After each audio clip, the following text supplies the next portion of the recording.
Get ourselves live everywhere else. Ooh, how are we all doing? Let me get that there.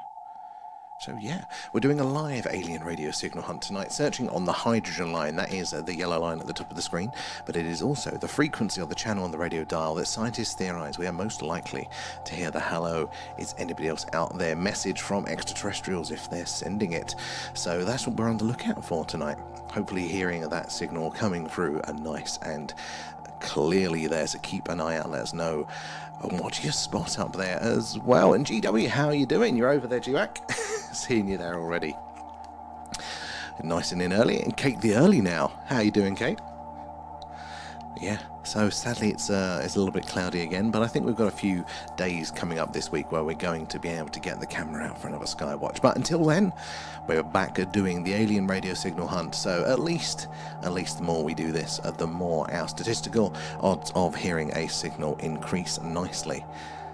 We had that amazing sighting, didn't we, on the Skywatch? So hopefully we are gonna start to see some interesting evidence coming out. The background signal though does look to be where's my cursor? Can you see that there? Look. So there's a lot of interference. It seems to be quite strong today, but we're not getting the plateau where we had it earlier. So it is changing.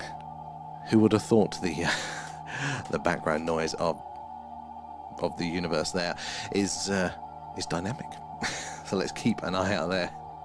It is back. Very, very strange indeed.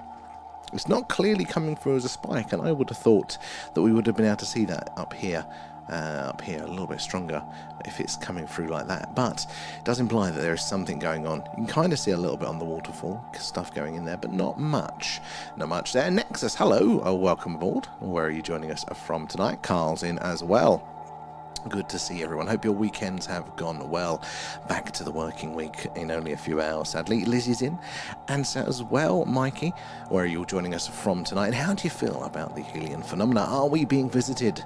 Is extraterrestrial life out there, or are we all alone? There was a recent paper that came in from there's a mathematician actually reworking the likelihoods of not just life out there in the universe, but intelligent life. So this is interesting because actually a lot of those past assumptions and calculations that have been made are based on old data. Only recently have we started to notice things like exoplanets. We're now getting the equipment where we can observe other planets in orbits of other stars. Now, they were theorized, but we didn't know for sure. And again, a lot of those equations and those assumptions that the scientific community made about how likely is life, how likely is intelligent life, were based on those old assumptions. And now, looking at it now, it basically there's a curve of either it's just us or intelligent life. Not just microbes. Our life is everywhere. They're intelligent life. And yeah, it's probably not likely to just be us, is it? There, Blackpool area, excellent. We've got a few up your way in Blackpool. How are your skies tonight? Sadly, ours are a bit overcast and a bit rainy, so we haven't been able to get the camera out to do our live Skywatch. But so we're doing something every night. So if it's cloudy, we're doing this. If it's not cloudy, there's some footage from our UFO UOP Skywatch. See all the weird, wonderful things flying around in the night skies over Wiltshire, here, right in the heart of crop circle country. If the moon is up full, there's some actual footage of the moon stream there. We see all of the craters, all the details. Talk about how weird the moon is, so make sure you join us for those ones as well. Lizzie, thank you for the likes, all of those likes and those shares, guys. It helps us reach more and more like-minded people there like yourselves, getting more eyes and minds on the phenomena, so we can all piece this puzzle together there. How are you doing, Lamorks? Good to see you in. Alan says hello there. It's a bit windy here in Blackpool. Oh, it's you, isn't it, Carl from Blackpool? I knew. My gut said it was you. I didn't want to say just in case, but there's a few of you guys up your ways now. And Marcus is in. How are you doing, guys? And Mondays. Yeah, we're getting suspiciously close to Monday, aren't we? There. Zach as well, and Boyan. And A-Up's in there. And Go Gamer, how are you all doing? We're doing an alien radio signal hunt as the Earth rotates. Our dish will sweep across the sky, hopefully passing over a star that has a planet that is inhabited by intelligent life. They'll be sending us a signal. And we'll pick that up here, right at the top of the screen there. Ah, Tank's in. How are you doing there? You agree? Excellent. I love it. You're texting on your rubbish phone there. No worries, but it's good to see you intact. How is your weekend going? We're on 1.4, yeah, we're always on 1.4 here, 1.420.5, whatever it is. It's the hydrogen line, that frequency, the channel on the radio dial that we are tuned in on there, is the very frequency that scientists theorise we're most likely to hear the hello is anybody else out there message. And over the years, there have been some interesting signals picked up on this frequency range here. Not only the wow signal that a lot of you guys will know there, one of the most famous ones. And it's called the wow signal for a very good reason, because wow, it was exactly the sort of signal we would expect, where we would expect it from ETs potentially sending their message. But there have been others throughout the years, and that is what we're on the lookout for there. Marcus, thank you for feeding Alan. Nom nom nom, thanks guys. It's his first snack of the night there. Kate coming in with the shares. I'm glad it's good, Tank. Sadly, the weekends never last long enough, do they? And Penelope, how are you doing there? Oh, we're all good. How are you doing, guys? So we're getting a few of you, and we're back to our alien radio signal search tonight. Yeah, on the hydrogen line, the channel on the radio dial, the place where scientists theorise we're most likely to hear the hello is anybody else out there message. Now, it's called the hydrogen line because this is the frequency that hydrogen gas naturally emits a radio signal as it decays there, and hydrogen gas being the most abundant thing in our galaxy means that no matter where you are in the galaxy, if you tune into this frequency, we're all hearing the same thing, which is hydrogen decaying there, basically. And that makes it very useful, gives us a background basis there, gives scientists and astronomers a basis there. So it's always very useful for those radio astronomical purposes for science. So there'll always be eyes and ears listening on this frequency. And because we know this, and we would do that, scientists theorize that ET would do the same. And that is why, or one of the main reasons why, this is where we would expect the message out of all of the different thousands of channels on the dial. This is why we think that one would be the main one. There. Have you heard about the frequency that telescopes aren't allowed to talk about? Oh no, what's the one not allowed to talk about? I don't know that one. That's very interesting there.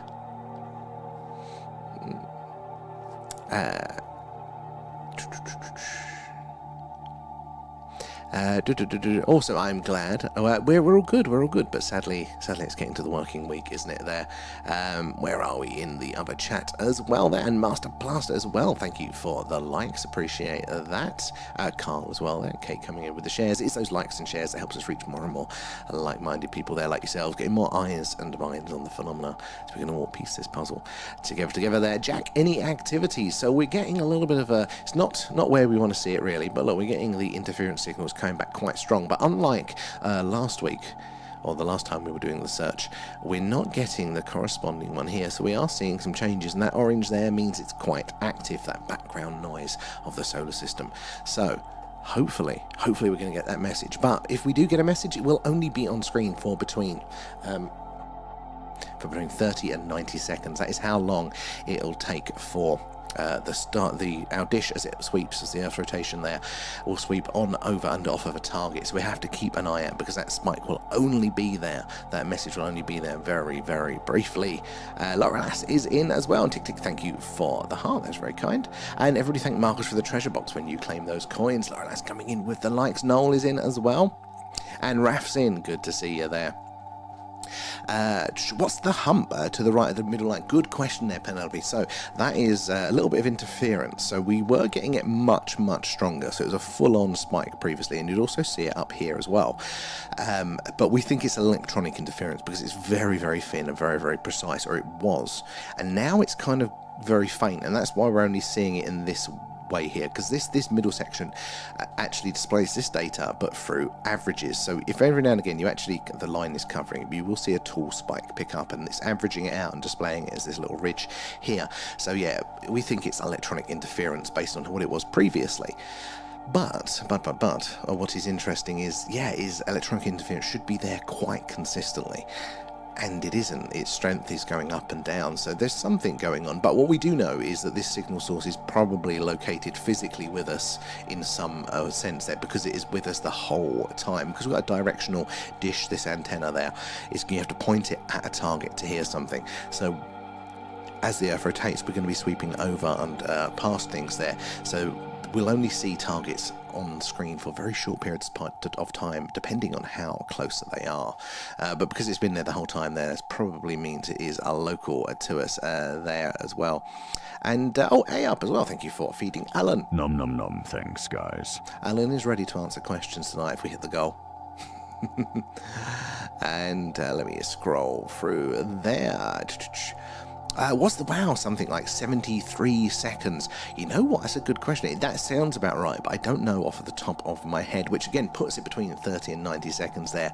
Puts it at those sorts of distances, doesn't it, that we would expect to hear for that. There was one, I think is it the weird signal there, one we heard a little bit more recently, the early mid-2000s. I want to say like 2008 or 2009, something like that. And that came from Ross 128, which was a local star, a very close by star, about 11 light years, I believe, away from us. And there was multiple signals detected at that time there. But what's interesting about that star is that we know, because it's close by, it's a red dwarf star with a exoplanet, a planet in orbit there, within its habitable zone. So there is a place for that signal to be coming from. That makes it very, very interesting to me indeed. Let me scroll down there. Tease in. How are you tonight? Good to see you there. And back to ground noise. That's a good question. If you've got any questions, guys, ask away. We love to hear them as well. It's a chance for us all to have a bit of a learn as well. Why is my little thing moved tonight? My little bit of text. Wrong cursor. Let's move that up. You're playing games tonight. There we go. Yeah. Everything's getting a bit wonky then. Sorry, guys. Let me scroll up. Where am I? In here tonight. There. Maybe they were leaving at the time. Well, interesting you say this. So, and I believe it's this way around, but there was Doppler shift detected during from the WOW signal there. Now, Doppler shift is basically the compression or stretching of those waves as they're coming towards us there. Now, if that happens when the source is moving away from us, and it will stretch those waves out, or if it's moving towards us, and it will compress them, and I think it was moving away from us there. So again, it could have been on a craft going in the other direction there, or it could have been on a planet in orbit of its star. Again, these little things that tell us the point, tell us a little bit more about where that signal came from, and makes it a little bit more interesting. It's a very good point there, Kate. You scroll through. No, we're up to date. Very good. So yeah, we're doing a bit more of the micro signal analysis there. No, didn't detect anything there. But what that red box is doing is it's looking in amongst that background noise, the bit here. Where are we? My cursor, I'll bring this over. This is the background noise there. The early universe, the sounds of the remnants of the Big Bang there. So that is our noise floor. So any signals that are traveling these vast distances, if it's a high-powered signal and it's relatively close by, it's going to be louder than the background noise. We're going to see that nice clear spike. But as it gets further away, as that signal drops by the time it reaches us here, there is a chance that it might be too quiet and it'll fall below the level of the background noise, and then we wouldn't be able to hear it. So what that red box is doing in the absence of a nice clear signal is every now and again it is checking to see if there's any clues, any signs that there might be fragments of a faint signal in amongst that. Now, we wouldn't be able to put it out. We don't have the technology to do that, sadly, but we could still detect evidence of a faint signal coming in there. So keep an eye out for when that red box pops up there, and if it says, hey, we've got a signal. And Dell, you reckon stargates are a real thing? Dell, I love that angle. So stargates for me are one of the things. Now, I love the original film there, and SG-1 as a series. That was my sci-fi as a kid.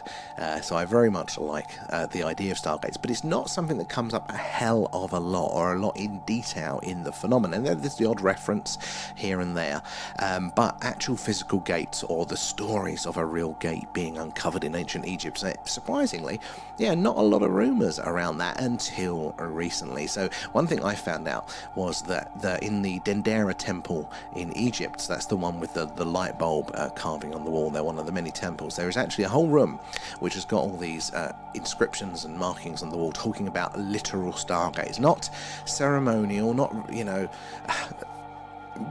conjectural, like stargates there. Like, it was legitimate stargates. Like, you go through this gate, you end up in this constellation. There's constellations that we know now. So they were talking about that. But then there's also this, and it wasn't that recent, but it's coming out more recently. But the Hawara Labyrinth and Pyramid are there. Kate, thank you for feeding Alan. Nom nom nom, thanks, guys. And Energy as well, thank you for the rose, appreciate that. All the gifts and subs go back into the stream. But yeah, the Hawara Labyrinth there's done one of those satellite scanning and some ground penetrating radar, and they've actually detected not only is the labyrinth still there under the sands, it's absolutely damn massive, but within it is a large, 40 meters freestanding metal structure, but it's of a type of metal that they don't know. They haven't scanned that type of metal before, so very interesting. Maybe the Stargate stuff might well be true. Maybe there's a potential for it there. And hey up, if you're new here, we have a fab Discord channel and lots of info on Free Eye Atlas. You're 100% right there, hey up, and it's mostly yourself putting in the Free Eye Atlas, isn't it? Do check it out, guys. Join us over on our Discord, link in the bio. It's totally free. We hang out there and we talk obviously about all of our own sightings. We've got a really good personal experiences section where you guys are putting in all of your first-hand accounts, images and videos too, with the phenomena you can read through, add to it there, or the Free Eye Atlas section, all the latest news, interesting things. And monthly we do an alien movie club where we vote on an alien themed film, and then the last Friday normally of every month we sit down and watch it separately but all at the same time and chat along in the Discord there. And it's going to be Invasion of the Body Snatchers the last Friday, I think it's the 28th, so do join us for that. Everybody is welcome there. And Angie as well, thank you for the other gift, and Marcus feeding Alan. Thank you for the alien pets, guys. Alan's very happy there. Let me scroll down in the chat. It's a very good question there, Dale. Kate coming in with the shares. And Energy, do you measure the Schumann resonance? And you have seen a change recently. So, Energy, I love this. I don't measure the Schumann resonance. It's something that I've heard a little bit about here and there. And we had to pick quite early on, out of all the different frequencies and all the different anomalies in the radio world there, we had to kind of pick one so we could kind of put our efforts in and just repeatedly over time, keep doing the work, because that's part of the thing with this. It's a statistical thing. We never know when we're going to be pointing over the right star at the right time, if they're going to be sending a message or anything like that. So we kind of had to pick one, and therefore we've also built our antennae and equipment to focus on this frequency range to kind of give it its best odds. But saying that, there are other interesting frequencies, and there's also other interesting radio anomalies here, like the Schumann resonance. I'm hearing a little bit about that, so we don't know at the minute, but I would love to know a little bit more. Maybe we could figure out a way to include stuff like that as well. And tick, if time can be folded, then you can have a wormhole. A Stargate is a manipulated wormhole. Exactly, it's that age-old. I haven't got a piece of paper to show you now, but you've probably seen it in the sci-fi films. They've got the piece of paper that we're on this point, a point. How do you get from there to there, where you can fold the paper and poke a pencil through it, just create this wormhole? Now, wormholes are theoretically possible. They do not break physics, but you do need a lot of power, more power than we know how to generate. But it doesn't mean that it isn't possible. The UFO phenomena itself would probably, for the way they travel, require large amounts of power. So maybe somebody has solved that problem. And Andre Otis, thank you for the heart there. Appreciate that. Where are we? Does it randomly check or is it targeted? Good question there, Penelope. So a bit of both. Mostly it's when it thinks that there may be a sign of something there of interest. So it could be the frequency of how much the background noise is peaking there, anything like that can trigger it there. It's a good question. And Kate, they had to find out about all the stars with the accuracy that they had somewhere. Going back through all ancient cultures, Kate, you're right on this. They knew so much detailed knowledge about the stars, and a few accounts, they knew more than we did until we had the high-end telescopes, maybe even the 80s and the 90s sort of time frame. There's been lots of stories of tribes and ancient cultures knowing more about those constellations, those individual stars, than we did until we had all of the technology there. And hey Jay, no, Iraq is apparently the Stargate was recovered, a main reason for the war. So yeah, I've heard something along those lines, but I've not heard a lot of details on it. Doesn't mean it didn't happen, but yeah, there was an excuse, the wars there to go in to recover a Stargate or something like that. So I've kind of heard the rumours, but there's not like a lot of deep dives on it, sadly. And I would love to know more. I'd love to have a few interviews with people, that know about that, because isn't it just a fantastic? There's something about an archaeological dig, whether it's a Stargate, whether it's an old UFO there, just coming across an ancient craft. For me, there's something so romantic about that. So I'd love to hear more. But yeah, I've heard little rumours. Somebody's also talking about maybe that's why they built the embassy where they did in Iraq still, and why it's so large.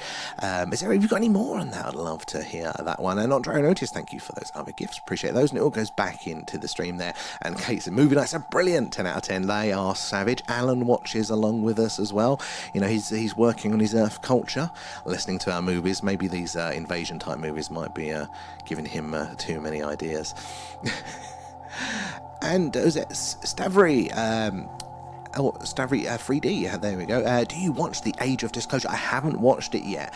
I really want to, and I think it's going to be a very good film for our community. Now, let me get that one quite right, because I actually saw somebody being a bit disappointed on the film the other day, and we need to make this clear, because this film is probably not going to have much new for us lot. For us, if we're up to date in all of the interviews and things that are generally around it, there's probably not going to be a lot of new stuff for us.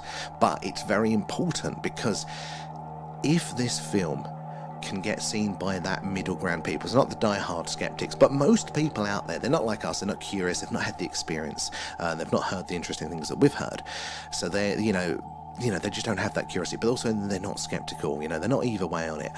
And I think if we can get that film into their view, if they can actually say, oh my god, look, there are so many credible people here, serious people with long respectable careers, claiming with no ambiguity that these things are going on, I think that's going to really help that middle ground of people there, which will be the bulk. And then when that happens, the public appetite and consensus will be totally changed for us all. We'll be able to have that conversation more, which means we'll be able to hear about more sightings. People won't keep them a secret, and we'll be able to collectively work together. So I'm excited to see it, but I don't think it is going to be legendary there. But again, I don't think it's for us. I think it's for the mainstream to help push that needle. And I did hear, whether how true this is or not, but I did hear that this is one of those stepping stones that now Trump is considering what the response is based on this movie there, what the public opinion is based on this.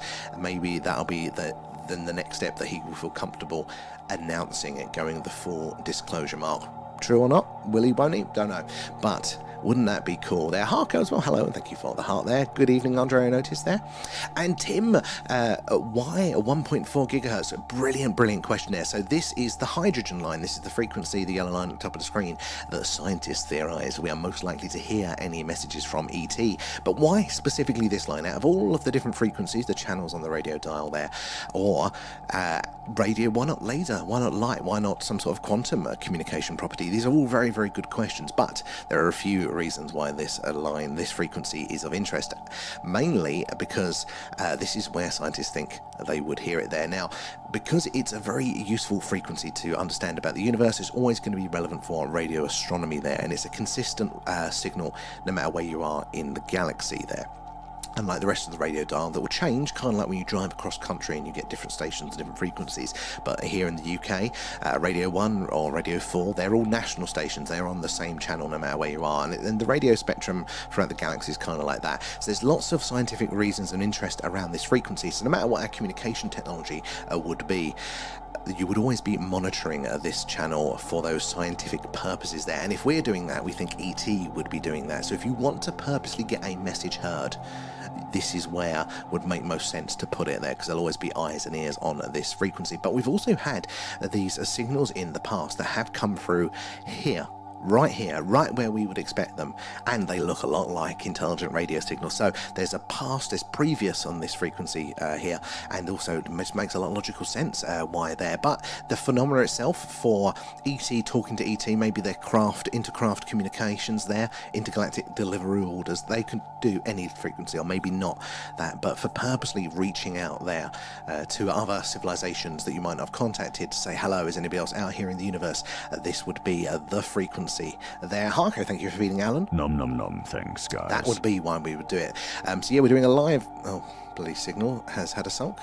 We're doing a live alien radio signal hunt tonight, so do make sure you're following us, because we do this every night that the sky is too cloudy to get the camera out. But when it's not cloudy, we do a live UFO UAP skywatch. There's some actual footage, and we're based in the heart of crop circle country in Wiltshire, so these are skies to be looking at for the phenomena. So do make sure you're following us and you get notified when we go live for that. Private Tomcat is in. How are you doing there, Leanne? Thank you for the likes there, and no worries, Angie. I love the questions. I'm a few messages behind, so it might take me a minute to get to your messages, guys, but ask away, because there are a lot that I don't know the answer to either. So it's an opportunity for us all to learn. There are no silly questions, and B is in the house. How are you doing, B? And thank you for feeding Alan. Thank you for the alien pet skies. How are you doing, Andrea? We are good here. We're dreading the week ahead, but hey, right now we're in a happy place, all of you guys, searching for evidence of the strange and unknown there. Is anyone else having problems sending gifts? Oh, I mean, TikTok playing up probably there. I don't know, is anybody else having issues there? You've watched it, Steffi. What did you think of it? What did you think? Was it for you? Was it a good film there? Or did you feel it's a bit expensive? Because that's definitely an interesting point there. That's the main reason why I haven't watched it yet, because payday's not until Tuesday there. And have you caught anything? Mystic Joker, good question. So for our sky watches, when we're watching for the UFO UAPs, we have caught some fantastic things. And only is it last Monday we got our best sighting yet. And if you click on our main TikTok page, there are clips of those things. You might have to scroll through to find them. But we've seen a number of interesting things, but phenomenal sighting on Monday there. So for the Radio City one, not as much. No, this is more of a longer game. It's a statistical one. We've got to be doing this for long enough to really get those chances there, because any signals that we do get will only be on our screen for between 30 and 90 seconds, because as the Earth rotates, our dish will sweep across the sky. So it'll only be on, over and over a target at those distances for that amount of time. It's part of the way that we can tell where that signal source might be coming from there, but we don't ever know when it's going to spike up at all, so we have to be patient there. We never know when in their calendar. Maybe they send signals once a month, but how long is their month? So we never know how we're going to do it. They're much rarer, but there have been some very interesting candidate signals heard on this frequency range, so you never know when they're going to come through there. B, I know it's an 8-hour journey, but have any of you all seen The Stand? Oh no, what's The Stand there? And Sparkles, how you doing? Theory is plasmoids are potentially being powered by plasma clouds in space and coming down to feed. Now, I hadn't heard about that. I always assumed that the plasmoids would probably be an Earth-based life form or something like that, but space is just like the ocean, isn't it, really? Why wouldn't there be organisms out there? Very interesting. That would explain why we're getting the in and out our atmosphere action from them as well. I was going to say in the comments about that. Excellent. And Sparkles, pockets of energy, if that's radio waves or telepathic. Oh, very interesting there. 15.10. Okay, that's not as bad. I thought it was 19 quid. I mean, 15 quid is still a lot of money, but if we can get people to see it, I think that price is going to be a barrier, but hopefully it'll become free to watch at some point and we can get people to see it. I think that'll be absolutely amazing there. And Mikhail, thank you for the heart there. Appreciate that. It all goes back into the streams. And Mystic as well for the likes. It is those likes and those shares, guys, that helps us reach more and more like-minded people like yourselves, getting more eyes and minds on the phenomena, so we can all piece this puzzle together there. And remember, you can also join us over on YouTube and Twitch, but you get to see a little bit more of the screen, and there's actually more analysis going on. And when it changes, there you go, you can actually see, look, you'll get in the middle section, but there is signal analysis there. There is also information about the stars that are in range. So currently our star that's closest in range is Difter at 96.3 light years away. So if we was going to get a message from Difter there, that would have mean that the signal left 96.3 years ago. That's a long old time, isn't it? There, how you doing, Paul and Harko? Good to see you. Sorry, I'm only getting through your messages now. YouTubers, I will be getting over to you in a minute there. And Dell, what's your thought on past life regression and experiences? Oh my god, I don't know at all with that. I mean, it's interesting. Where I struggle, and it's not saying I don't believe at all, but I'm trying to figure out what my framework of understanding is, how it all could work together. And as you can imagine, I've spent a lot of time thinking about other things, and I've got very solid, I believe, frameworks for certain things, which then might counter the normal narrative there. So I'm trying to figure out how I understand that to be, because what I do understand about humanity, we spend a lot of time in development outside of the womb, because if we were to develop to our full capacity as a lot of animals do, then women wouldn't be able to pass the head of the child. It would be fatal. So that doesn't work out. Basically, so we have to develop a long time outside. So when we get to the age-old question here of nature versus nurture, the answer is really, it's a lot nurture. Like, majority is nurture, if you really think about it. Strong argument for that, which would mean then that these past lives, this is where I have the trouble with, is that you can look back to your childhood, you can look back to your adult years, all this formative stuff, and so much about who we are as a person. I can trace back to the events and my life story. So I don't know what the transcendent component would be that goes from life to life to life. But on the flip of that, you've got these fantastic accounts coming out from, especially from India, some kids around there that people have looked into, and they're very, very compelling. So I just don't know how I mesh that up at the minute, but it's going to be interesting there. And Harko was busy with my 3D printer. Harko, I mean, that's on my Christmas list, a 3D printer. So you'll have to tell me how to do it.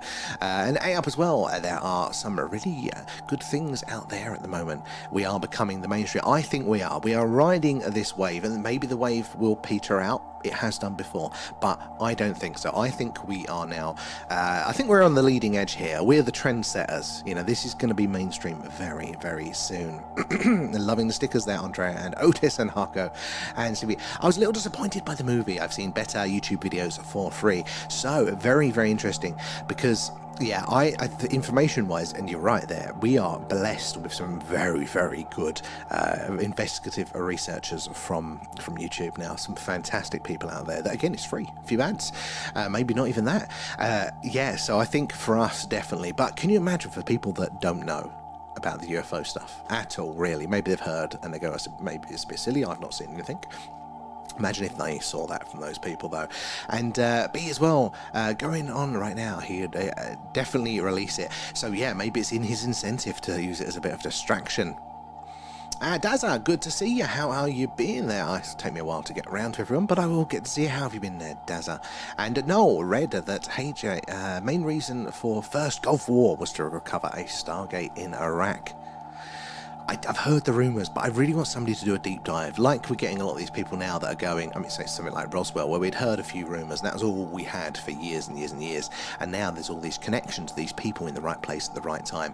Wouldn't that be great if something like that about the Stargate? And OGV is in. How are you doing, V? How's your weekend gone there?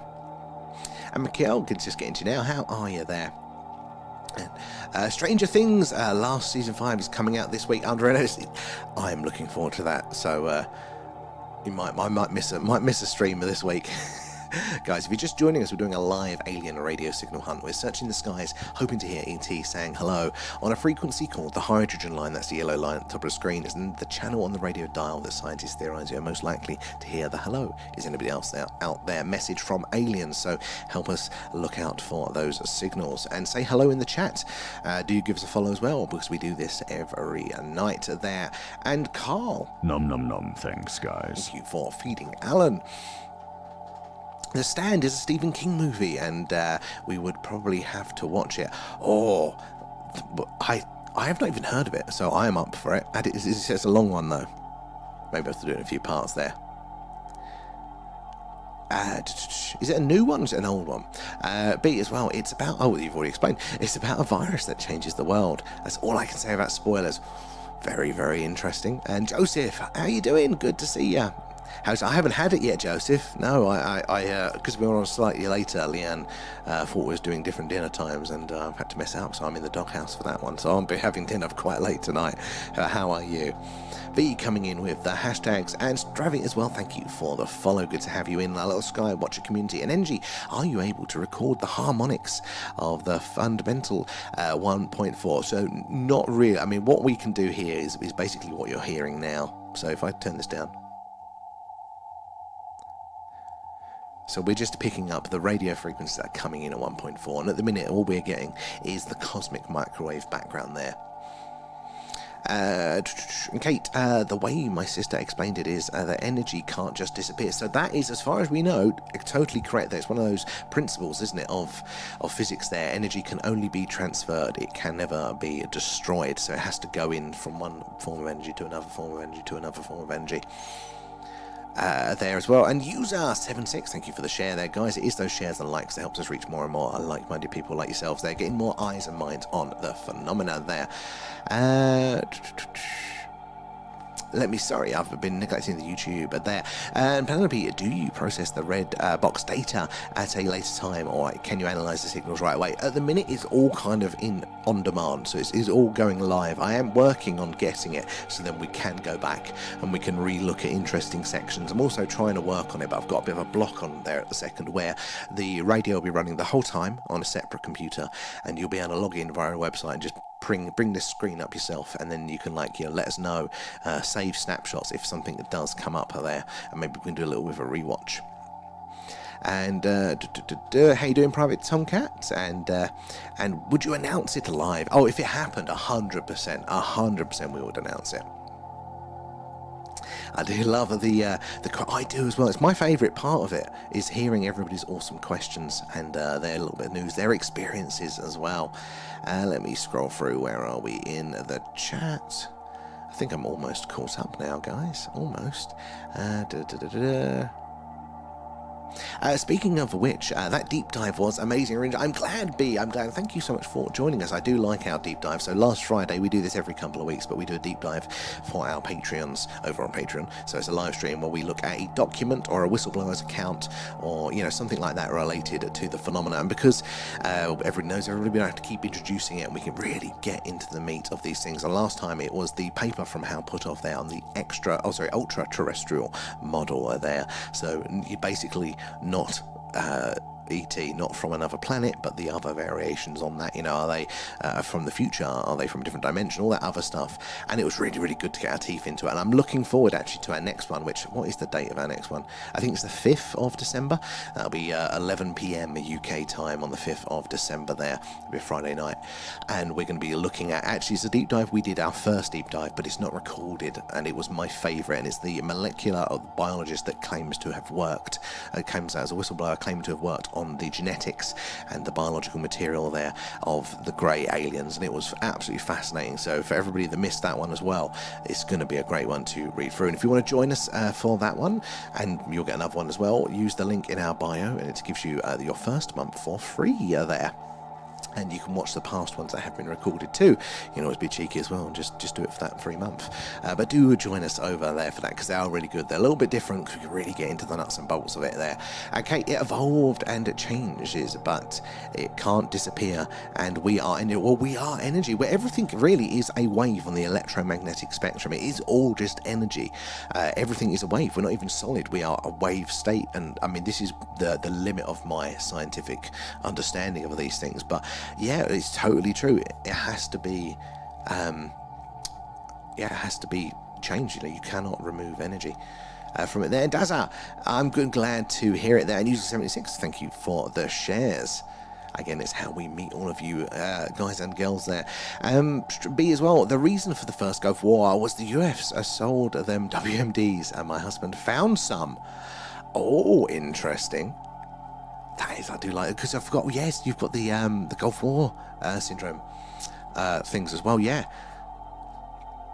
Stranger Things nights off. I'll probably end up just doing it afterwards. I don't want to miss a stream, but it is tempting, because that's something I've been looking forward to for a while. V coming in with the shares. Have we ever broadcast a signal out and see if anything happened? Up. Brilliant question. So what we're doing now, guys, we're listening. This is very passive here. SETI, the search for extraterrestrial intelligence through radio. But there's a whole other category of METI, messaging extraterrestrial intelligence there.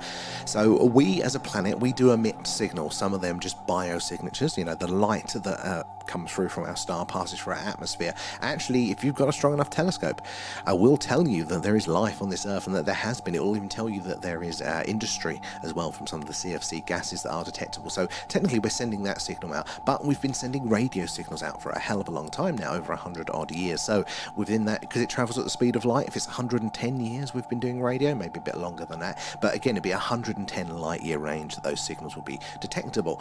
Now, a lot of those signals are going to be quite faint, so possibly most likely won't be able to be picked up beyond maybe 5, 10, 15 light years. Not going to be able to tune into our old TV without some very, very sensitive equipment there. But our radar and things like that, they have been sending these radar signals out there. Now, there's not a message in radar, but it's a clear sign that there is an intelligent technology going on. So we've been sending those out, but specifically a message saying hello ourselves. So we've done it once. as a species, and we did it in the early 1970s there, just before the infamous WOW signal was received there, and it was sent by a most powerful radio telescope there, which was also a transmitter because it was space radar, the Arecibo telescope there.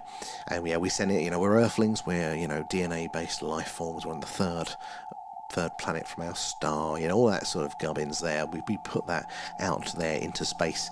We didn't send it to a specific planet, kind of on purpose, because it was more of a a symbolic gesture. So we actually pointed to a nebula, I believe, or a cluster that's quite far away, which it wouldn't have reached. But anything in between there could have picked it up. So we sent that out then. We haven't sent one out since, and a lot of people, including people like Stephen Hawking, do think it's probably not wise to do it there. Where are we? Mikhail as well, thank you for feeding Alan. Nom nom nom, thanks guys. We reached the 50% on the target there. Alan will do another Q&A, so get your questions ready for that one. What do you think? Do you think we should be messaging? Because the argument is that, obviously you don't want to necessarily tell anybody you're here in case there's a big bad predator species out there. But the other argument is that we've been giving these signals out now of life here for billions of years anyway, so what's the risk? But there's technicalities. People argue either way there. And B, thank you for the alien pets, guys. Feeding Alan. So yeah, what do you think? Should we be sending those signals out to there? No, there is one other live stream doing this in England, but this is by far the best of my knowledge. Thank you. I didn't know anybody else was doing this. What are their name? Let me know who they are. If you could send me a message, I'm curious. And I think, look, the more the merrier. The more people that are getting eyes and ears to the sky, the more chance there is for evidence. The more people are going to be conscious of looking up and paying more attention to it as well. And B as well, and his guys found them, and thereafter, and then after detonation, the Gulf War illness began. Oh, it was connected with that. Excuse me. I always thought, again, not that I really looked into it, but I always thought it was to do with the vaccines that they gave out to the soldiers, in anticipation of chemical weapons, and there was something in those as well. And also, how are you doing today? Anything new here? Not at the minute, really. The background noise is a little bit different here. The cosmic microwave background there is a little bit different for us, but we've not got it yet. But that doesn't mean we're not going to get anything. We have to wait and we have to be patient, because any signals that might come through will only be on screen for between 30 and 90 seconds there, depending on which star we're going over at the right time. How you doing, Paul? There too. Okay, coming in with the shares, and would be right here watching when it happens. Hopefully there. And clear skies here in London. Oh, I'm very jealous, Marcus. No, I thought all day, lovely clear skies here, and then it started to get a little bit, there's the odd cloud, and then I was going to put the camera out. Started to rain, and it's been spitting ever since there. Deep dive, loving the stickers there, V. And Blade into House, how are you doing there, V? Coming in with the hashtags. Guys, it's those hashtags, those shares, you guys tapping away, that helps us meet more and more like-minded people there like yourselves. And the more eyes and minds on the phenomena, the better. The more we can all piece this puzzle together. That and Zena's in. How are you tonight there?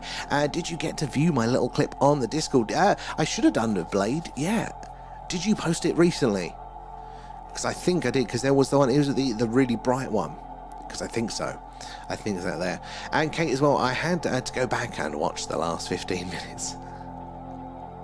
And Marcus has sent a treasure box. Everybody thank Marcus when you claimed that one as well, guys. And so later... Wrong world line. No worries there. No worries, but it's good to see you in. We were on a bit later ourselves tonight. And Carl as well, the deep dives are brilliant and very knowledgeable. I love it because we're all learning together, aren't we? We all get the chance to chew it all over. That's the really interesting thing, isn't it? That we can say, okay, we're getting this information in. Do we believe it? Does it fit with anything else? Does it fit with our own understandings? Like all coming in, you guys coming in with all like interesting points and tweaks and all this stuff. Does it contribute to our overall knowledge and understanding of, a model for the phenomena? Or is it all crap? But there have been a couple where we go, really? Did this give us much? But no, I do. I absolutely love them there as well. Where he found them, or wasn't it a small town called Carmesia? Probably not pronounced that right, easier. I've not heard. That is very, very interesting, B. He needs to do a podcast. People need to hear about this there. I did respond, so yeah, I did see it then. Awesome. And B as well, they called the demolition squad And appropriately named there, Adam. Well, thank you for the follow. Where are you joining us from tonight, Adam? And if you're not following us already, guys, I think you probably all are at the minute, but do make sure you are, because we do this basically every night there. And Andreno's just coming in with the shares. Lost for that day. Typical. Convenient, isn't it, there? And 2 nights it was there, and now it's got 2 nights. How long was it there the whole time? Because that could be the only thing. If it's there the whole time, sometimes we do get odd planetary alignments and stuff, but it looked far too bright, didn't it, to be like a star or even one of our planets and stuff. It's an interesting one. That one, it was odd. And B, honestly, until we got more advanced, I really don't think we need fair enough. And anyone watched Absentia on Netflix? I haven't. No, Leanne has been hogging watching all of Supernatural lately, so I haven't had a chance to watch any new shows for about 3 months, because there's a lot of seasons of that. And going to be watching a whole time Clear Nights in East Sussex too. Lovely, I love that as well. We want to see any of your sightings in for that. But yeah, this week we're hoping for another few nights of clear skies to be doing a sky watch, but in the absence of that, we will be here doing the radio SETI. The more hours we put in with this, the better, because we are basically scanning the same patch of sky, and ever so slightly as the season changes there, we get a little bit more new sky every night. But because we're doing it at the same sort of time, same patch of sky, we're really putting in that time to increase our statistical odds of detecting a signal there. You haven't even opened the curtains today. And B as well, coming in with those hashtags, keep with the shares. Value all the information. You really should do something like a deep dive on it. I think people would like to hear it there. Supernatural is so good. I mean, I'm enjoying it. I've not seen all of the episodes because she still watches. I come up and do the stream. She goes, "Can I keep watching it?" And all right then. And I missed out on a lot of them there. I can't commit to Supernatural. Lost My Way, season 7. My brain won't let me. Yeah, it's a very, very long one, and it might have lost a bit for me. I don't know what. I think we're on quite the later seasons there, but it's good. There. It's more for the gals. I still quite enjoyed it. I would have preferred it. I didn't like the overarching storylines in it. It was a bit too convenient there. Big threat, save the world. Big threat, save the world. And if it was more of a Monster of the Week show, which is what I expect it to be, I would have preferred that, like an interesting monster, even if it's the same monster with an interesting backstory each week. But the running themes and threats, I couldn't get as much behind them. But it still wasn't bad. I mean, I put off watching it for years, but yeah, it wasn't bad at all. There, right? What are we? Yeah, still pretty quiet. Let's have a drink actually, just to make the most of it. The piece there. So do remember, guys, as well. Get the full screen at the Thing UFO, both YouTube and Twitch. There we go. See more of the screen. There's actually lots of stuff going on that you can't see. You're seeing just the middle. So at the top of the screen, we have got our live radio signals coming in from the dish and being processed. This is all the signals across all of the different frequency ranges there, but this one in the middle there, the hydrogen line, is the one of interest. Then same data, but it is being processed, displayed differently, working on averages here so we can see trends and patterns. But we're also doing the micro signal analysis in this section. Then behind me, TikTokers, you can't see this, but it is the live sky map. And it shows what stars are, or close by stars are, in range of our dish at any one point there. So yeah, Difter is just almost about to go out of range there for the minute, but we would have had Fomalhaut in earlier there, so you can see that. But on the left hand side of the screen there is the actual waveform analysis for the signal itself. So it's comparing the specific shapes of the signal to past interesting candidate signals, like the WOW signal, something like that. And then to the right hand side here, we have got the information on those stars that are in our catchment range there. There's my anti-establishment brother putting it off for years. Yeah, if it's popular, I'm one of those people. It takes me a while, and then I go, actually, it probably was all right. There. Where are we there? And Atomic, do they still run the SETI scan online? Used to do that frequency. Atomic, good question. So I think that's the what was it called? SETI at home. So there was this software that you could download. It was a screensaver from SETI there back in the early 2000s. And a lot of us had it because we're all curious. We always have been. And we all loved it. And the idea was when you wasn't using your computer, your screensaver would go on, but it would use your computing power then to process some of this data from SETI. And they have discontinued it now, but they are looking at bringing it back in an app form. Apparently, I heard that recently from the head of SETI, so maybe we'll get a chance to do that again. But what I found was really interesting about that was that back in the day, they did detect signals. There was one account, I can never remember the number because it's like a letter number for about 12 digits. It's not a very catchy name at all. But there was a potential signal detected. So any of us that was doing it back then may have been our computers that decoded that signal that time. Now, SETI officially said that this signal was likely to be sort of a satellite interference or something like that. But what was interesting was it was exactly what we wanted to see, again, where we wanted to see it, or we think from a signal, and they've said, yeah, it's probably satellite interference, but it wasn't, they couldn't replicate it. It wasn't on a frequency range that any satellite is known to emit a signal. So for me, that doesn't sound like a very scientific answer to what that signal was.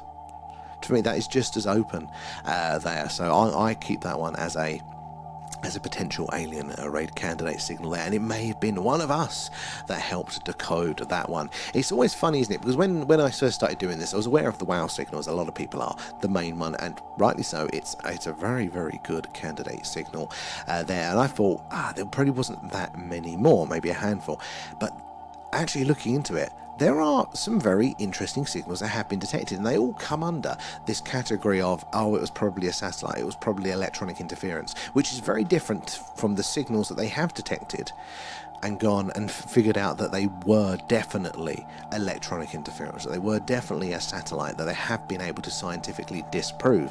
So for me, the ones where they go, well, we don't know what it is, so we're just going to say it's probably a satellite, that isn't scientific. It isn't scientific at all.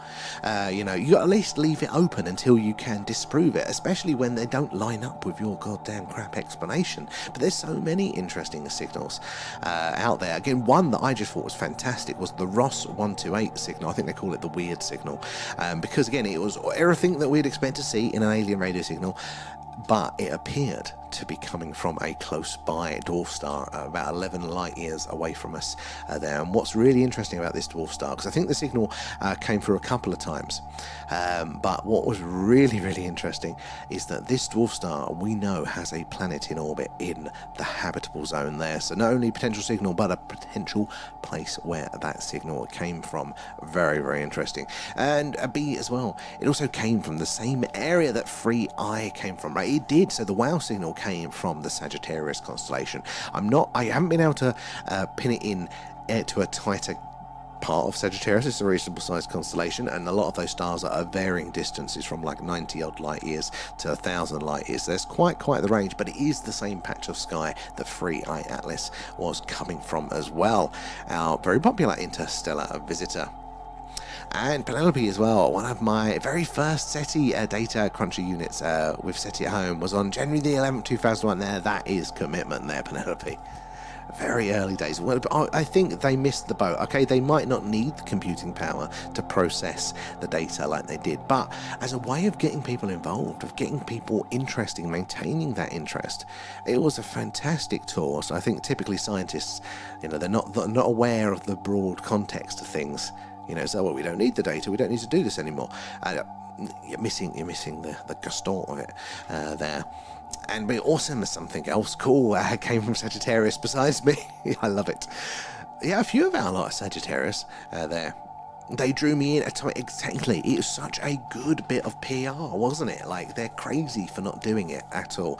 Honestly, the amount of people doing this stream when we're doing this come through and say, do they still do SETI at home? I remember that. I loved it. Like, it is absolutely crazy that they are not still doing it. They are missing a trick there.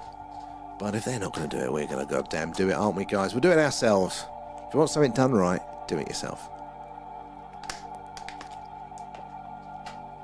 I fellow Sagittarius Carl. We'll have to do that one. We'll have to put that, I was going to say, put it on our passports.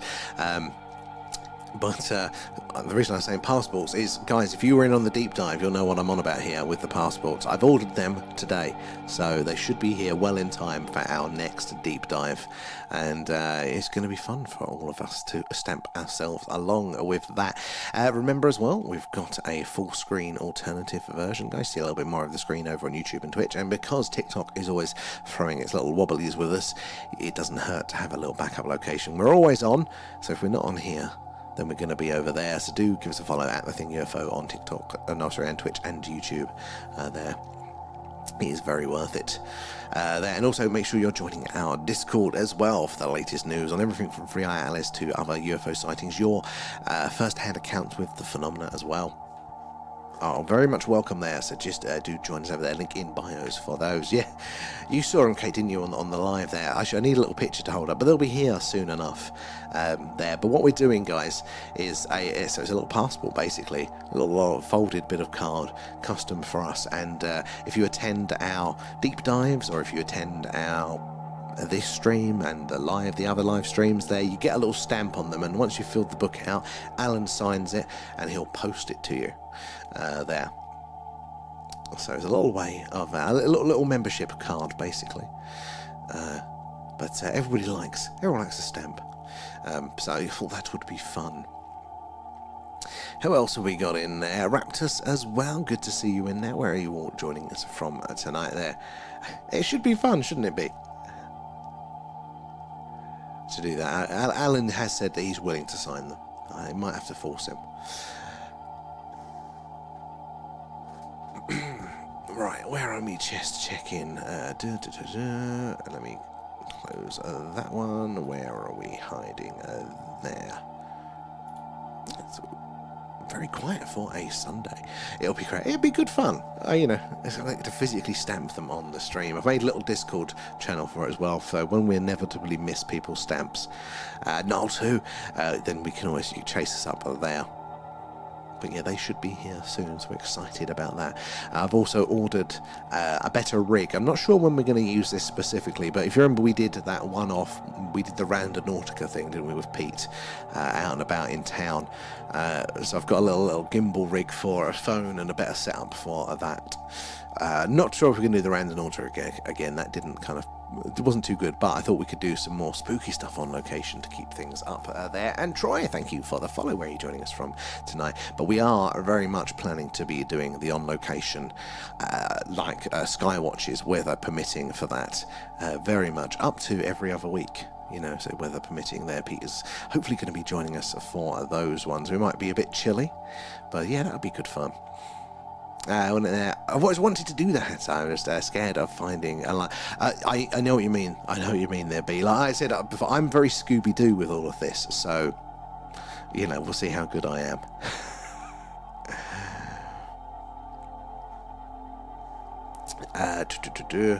So yeah, we'll see. We need to find some good locations. Definitely my Urbex days are behind me. But there is like a haunted woodland nearby that could be an interesting one, just to break things up a little bit now and again. Then, is your system struggling? It should be all right. Should be. We'll see. Are you getting lag over on the YouTubes? We've not got any warnings coming up yet, but you never know there. Yeah, I'm full on Scooby-Doo. I like the idea about all of this, but yeah, then you put me out there. I mean, even when we did the on-location the other day, I got better later on, kind of like, I eventually kind of braved through it all. But when we were there setting up, and for the first bit of the stream, there was this light, and I don't want to sensationalize this because it probably was an optical illusion, but I thought we were having one of those orb sightings, like when they're low to the ground, and you see them flying around in those videos in front of you. I thought we were having one of those, because we just kept seeing those lights up there, and they weren't the lights in the sky on the horizon. They felt like they were very, very close, and very, very like LED xenon bulb white close there, and like their movement as well was either high or low. And is it a dog walker with a head torch on? But I don't know. But it kind of unsettled me for a bit there. I'm good with ghosts, witches, demons, and the Appalachian Mountains, but not that. I mean, they're the things that I'm worried about more, actually, than to do there. How you doing, Jan, as well? Good to see you. See, I wanted to ask, what do you think you would do if something... I'd probably go silent. I probably would be spooked. I probably would be there. If you're just joining us, guys, we're doing a live. No, we're not. We're doing a live alien radio signal hunt. We're searching the skies, hoping to hear ET saying hello. As the Earth rotates, our dish will sweep across the sky, hopefully passing over a planet that has life on it that will be sending us a signal. And if we do get a signal come through right at the top of the screen where that yellow line is there, it's the hydrogen line. It's the channel on the radio dial that scientists think we're most likely to hear the hello. Is anybody else out there? Message. So do give us a follow. We do this every night, and if it's not cloudy, we do a live UAP Skywatch there. Some actual footage of all the weird, wonderful things flying around in the night sky. And if the moon's up, we do that one. Weird things around the moon. But yeah, you should get a notification when we go live there. And Andrew as well, how you doing? Good to see you in. And oh, fine. It's just you're saying a new rig. Oh no, what do you mean? No, we've actually, Zena. The brand new goddamn computer. We had to buy this last month, which luckily, very gratefully, our community have helped out with for that. Link in bio for that one as well. But yeah, we had to, because TikTok wasn't allowing us to do the live streams anymore. So we did have to buy a brand new rig for that one. So that's what we're actually streaming on at the minute now. But now it's a new mobile rig for that one. And Wayfind, good to see you. How is the world treating you? How's your weekend been there? And Raw, good to see you. Elvis is in the house. We're doing a live alien radio signal hunt. So the hydrogen line is a very interesting one. So not only is it the channel on the radio dial where we have seen multiple interesting candidate signals previously, but it is where we would most likely expect to see them there, because it's going to be probably the most monitored frequency range there for those radio astronomical purposes there to learn about the universe, and ET would be doing the same thing. So if you do want to get a message heard, this is the place to put that message, to have another civilization hear it. And we were mentioning earlier, you've obviously had the WOW signal. That was a cracking one from back in the late 1970s there, 78 I want to say, but there have been others, and the frequency of these signals seem to be more. Back then it seemed to be once every few decades, then it was once a decade, and now maybe it's the technological advancement that we're getting able to hear more and more, but it does seem to be multiple per decades there. And we've even had some, the BLC1 signal there, which was detected, I think, 2019 there. Might be detected multiple occasions, coming from our closest stellar neighbour there, Proxima Centauri. How cool would that be to have a definite confirmation of a neighbour? That would be strange. I'm not sure if I'd be excited or also a bit daunted, but we do think life is going to be abundant, so it's probably the case that it is inhabited anyway there. But you're coming in with the hashtags. It is those likes and those shares, guys, that helps us reach more and more like-minded people there, getting more eyes and minds on the phenomena, more intelligent, open-minded people to solve this problem, to share their experiences, I think is nothing but a good thing. So we do value you doing all of that there. I'm glad you're good. I'm glad you're good there. And B as well, what signal would you all send out to them if you could? Very good question there. I mean, I probably would just settle with the standard sort of SETI message there, because most of the time it's not so much what the message says, it's just the message itself. So for us, we wouldn't be able to decode the message that comes in if we get a signal, and it's very, very unlikely to be like our radio signals where you can hear a voice there that are modulated through FM or AM. It's probably gonna be beeps, dots, dashes. It'll be some sort of code. And would we understand their language? Would we understand, I think, would it be in the universal language of maths? So for us, it's just getting a clear technological signal there, not from this earth, is enough for us to go eureka and be very, very excited about it there. And Raw, I think you got a signal. Well, we've got something. You're not far wrong there. We have actually got a faint bit of signal here, so we really want it to be this line and maybe a little bit around it. That is the frequency range of interest for us there, but we've got this little bit of interference. But the reason I think we know it's not God, I was fighting that yawn then. The reason this isn't potentially alien, this one, is because it's been with us the whole time of the stream there. So as the Earth rotates, our signal is going to pass over those stars with those planets, and it'll be on, over, and off target very quickly, between 30 and 90 seconds. But because this has been here the whole time, it probably means that the signal source is close by to us there. But keep the eagle eyes up. Any signal will only be up there for that short amount of time, as we never know when we're going to be passing over the right planet at the right time. So we've got to keep up our searching. But in the meantime, we're waiting for it. Ask your questions, share your experiences with the phenomena as well. We love to hear all about that there. It's me, you are the signal. It's a sign there. And Avi Sams there, these are getting progressively bigger in size. They use quantum communication, like the consciousness stone from SGU.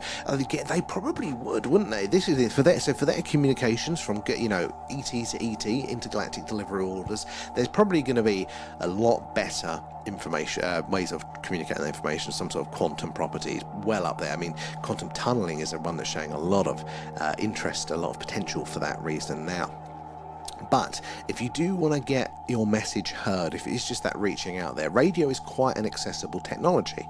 It's quite easy, relatively speaking, so there's more chance of more civilizations having that technology there. And again, you've always got the monitoring, because this is the hydrogen line, so it's in that very specific frequency.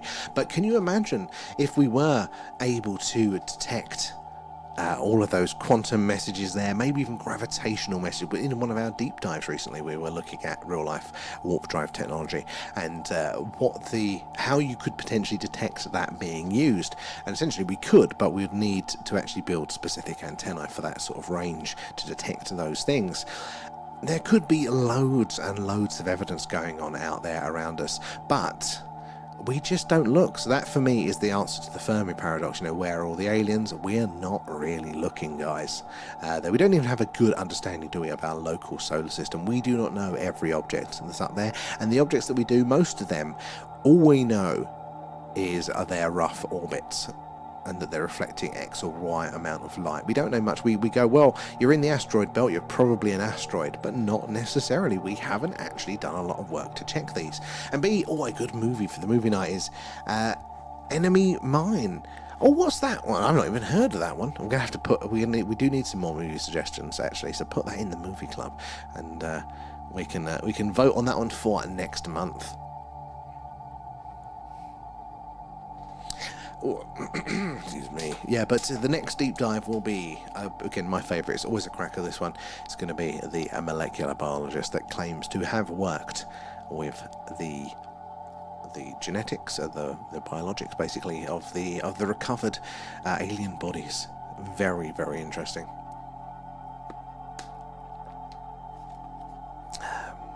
Is there a hydrogen line out there in interstellar space?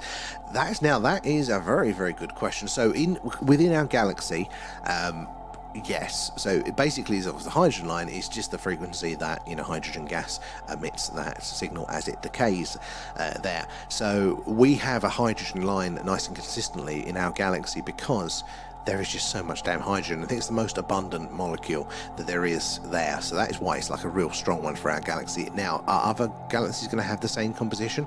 Hydrogen's probably going to be quite common there. So interstellar, in cross different solar systems within the galaxy, I'd say the hydrogen line definitely is a galaxy, a Milky Way wide thing, and I imagine it would probably be quite common amongst other galaxies as well. But again, this was the interest, like with 3i Atlas there. I mean, okay, that was interstellar, not intergalactic. But again, the other galaxies would be very, very different. Some of them probably be the same, but a lot of them could be very, very different. There are different ratios, other different things going on there. Which is again one of these interesting theories that so Bob Lazar talks about element 115 as the thing that gets the ship going. It's his propulsion fuel essentially, and so it's an element that actually reacts, has anti-gravitic properties there.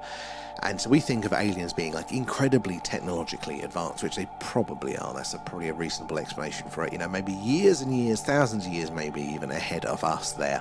And that's why they had this technology. But there was another theory going around that, well, in another solar system made in a very different sort of way for us, it may have element 115 abundant in nature. Now, we haven't seen it anywhere in our solar system naturally, and we can synthesize it only recently, but not well. It doesn't last long, basically. It's a very, very short-lived particle, like fractions of a second there. So it's not stable. So therefore, we can't really manufacture it and use it to power these anti-gravity sort of drives. But if it was more common in another sort of solar system, maybe a less advanced civilization has come across this material and it's just gone, well, this is nice and easy.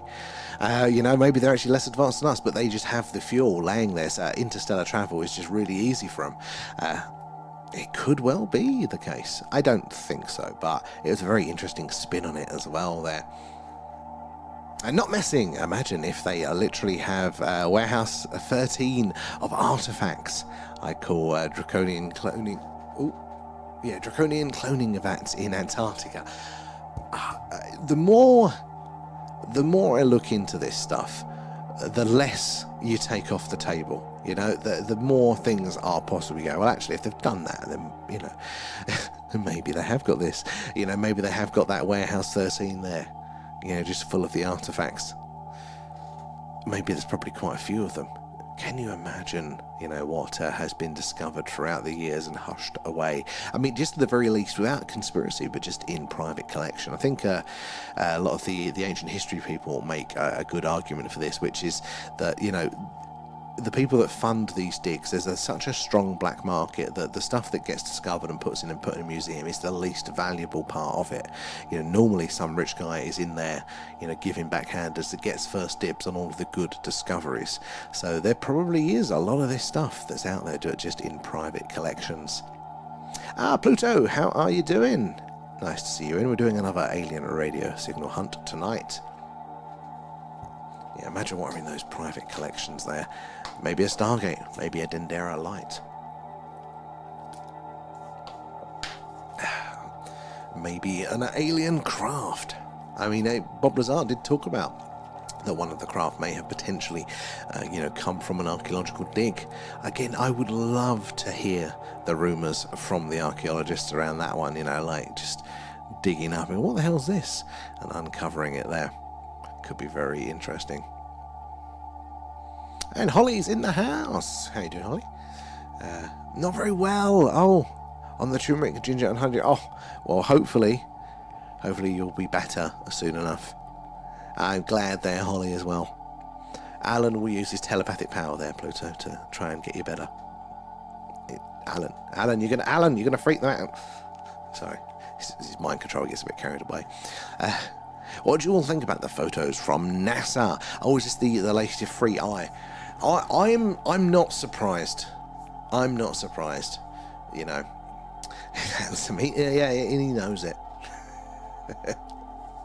Yeah, I'm not surprised by the quality of the photos there. I don't necessarily think that they're hiding. I think they would hide them, but I mean, as far as I can tell, with it, that sort of quality image is in line with the stuff that we get with that type of device in our local area, in our local solar system.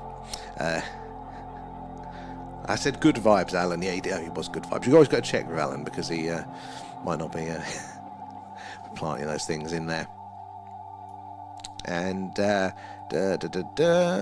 oh, Pumpkin Sue, how are you doing? Thank you for the heart there. And Marcus feeding Alan. Nom nom nom. Thanks, guys. That's what he was using his telepathic powers for. He was saying more alien pets. Loving the stickers. And speaking of stickers, actually, guys, our little stream stickers there, just like those ones, the feed ones. Feed Alan. There's still a couple left in our TikTok shop there, the real life physical stickers. Scanners was a good movie. What Scanners? That does ring a bell. And no, have you heard about the Admiral Byrd flying, yes, 12,000 miles into the centre of the Earth in the 1930s? I have heard about that one, yeah. So apparently he flew over Antarctica, didn't he, into a hole in the ground. Or was it his craft was taken over, the controls were taken over, and he was brought in and landed in this other culture that's apparently on the inner Earth. And then later on, I think it was after, wasn't it? That might have been the impetus for, I don't think it was at the same time as the mission, was it? Or was it? But instantly there was this big training exercise just after the Second World War, where Admiral Byrd led a fleet down to Antarctica for a training mission that they left early because of casualties and things. And it's rumoured that they kind of had a bit of a spat with some UFOs down there, which may have been the older Nazis. Very interesting there. And Admiral Byrd, a very credible person there. In Antarctica there. And CJS, thank you for the follow. Where are you joining us from tonight? Guys, if you are joining us, we're doing a live alien radio signal hunt. We are searching the skies, hoping to hear ET say hello, listening on a channel called the hydrogen line. That's the yellow line at the top of the screen there, and it's the frequency or channel on the radio dial where scientists theorise we're most likely to hear ET. The message from ET asking if anybody else is out there. Now, over the years, there have been a number of cracking candidate signals received. Now, the most notable one is the WOW signal there, heard in the 1970s, only a couple of years after we sent a message out as humans saying we're Earthlings, we're on a third planet from our star, blah blah blah.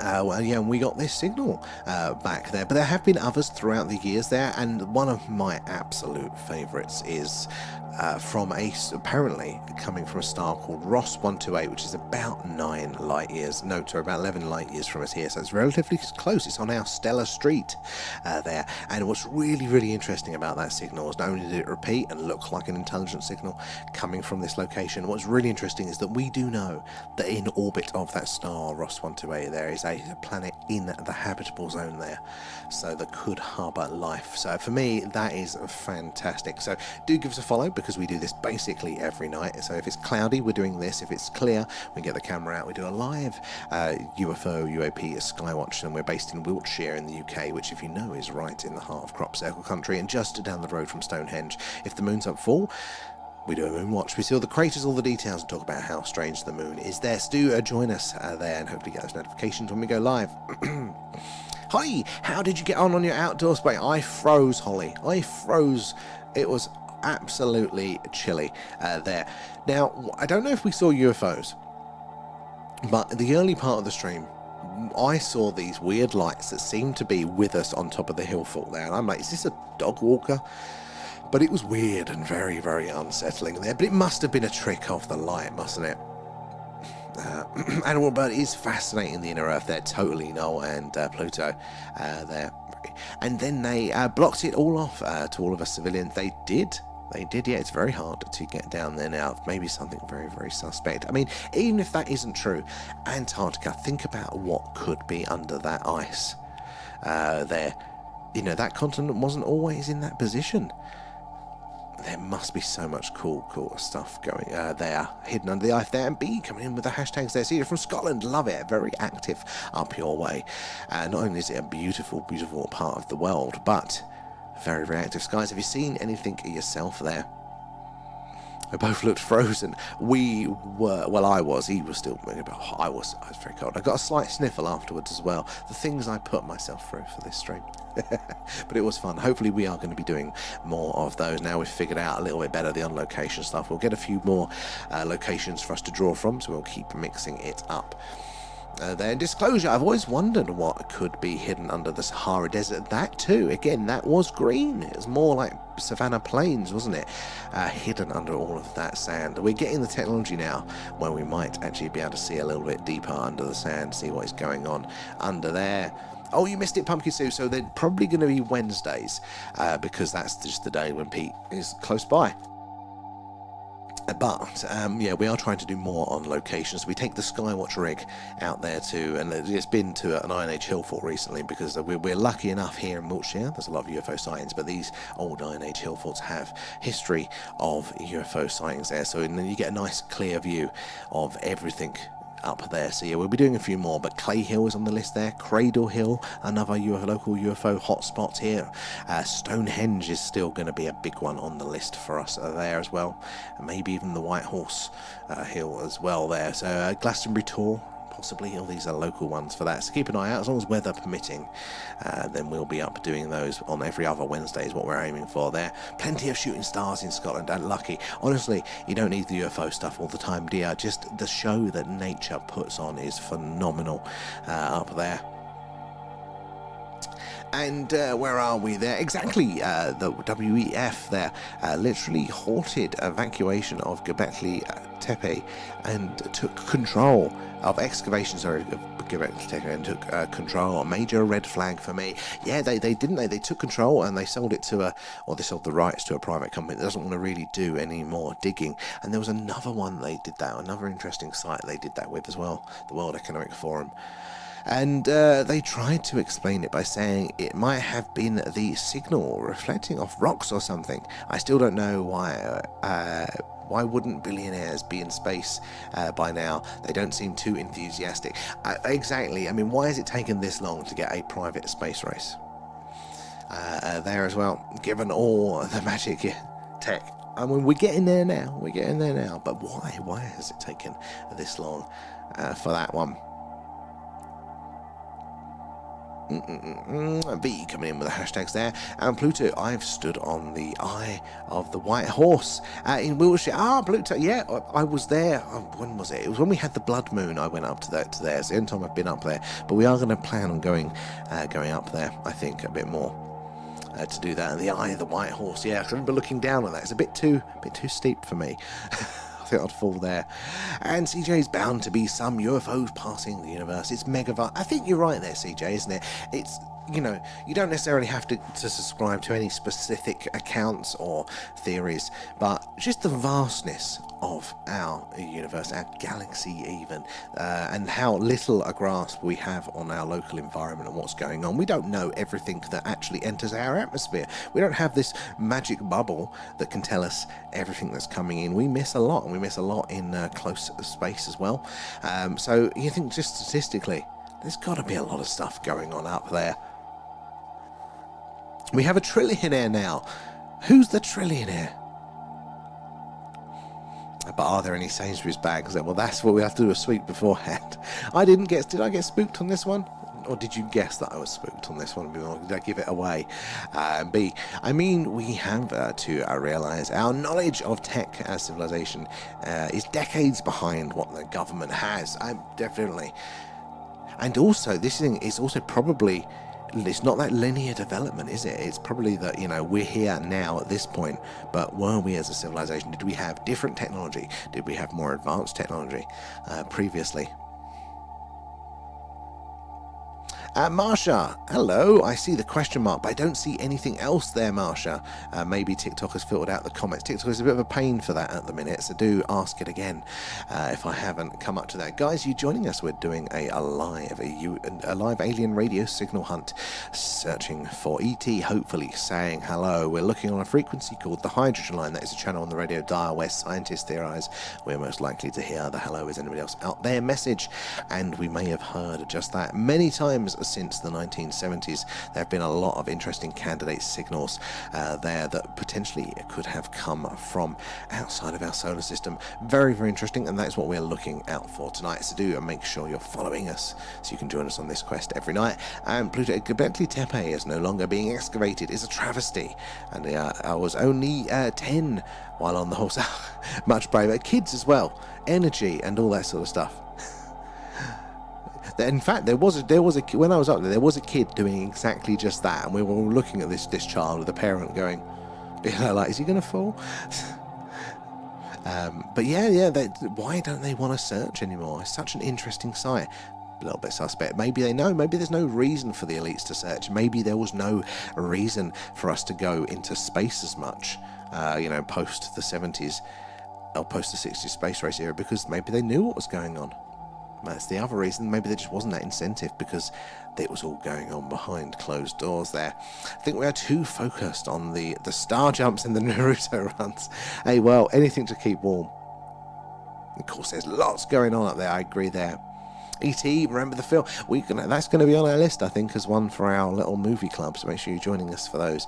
And if technology keeps advancing at the rate it is now, we will definitely be vacationing in space before I go. I hope we are. Hope we don't get stalled there. I would love to. John's in the house. How you doing, John? Good to see you there. And in my opinion, the only reason we had the space race was ego of our government, pretty much, wasn't it? It was to, outcompete each other. And a little bit of competition is healthy. It pushes us to do things, doesn't it? X-Files has the truth, CJ. I think they want to say, it's spoken about quite a lot, isn't it, that Hollywood is used to seed ideas, test people's appetites. How would we respond to X, Y, and Z? And also, if disclosure was to happen very quickly for whatever reasons, aliens showing up or being leaked, then at least the public has an understanding, and maybe they can control what that understanding and opinion is.